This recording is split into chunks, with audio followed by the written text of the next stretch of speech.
Pemirsa, Presiden Prabowo Subianto bertemu 8 pengusaha di Istana Kepresidenan Jakarta.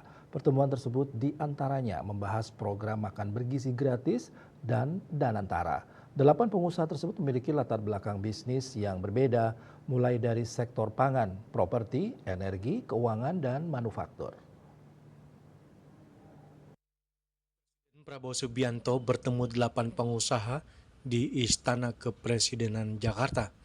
Pertemuan tersebut diantaranya membahas program makan bergizi gratis dan Danantara. 8 pengusaha tersebut diantaranya adalah Antoni Salim, Sugianto Kusuma, Prajogo Pangestu, Franky Wijaya, Dato Sri Tahir, James Riyadi, dan Tommy Winata.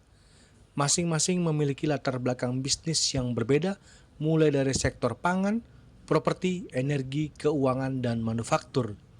Dikutip dari keterangan resmi Biro Pers dan Media dan Informasi Sekretaris Presiden, Prabowo Subianto membahas sejumlah isu strategis, termasuk program makan bergizi gratis yang menjadi salah satu kebijakan unggulan pemerintahan.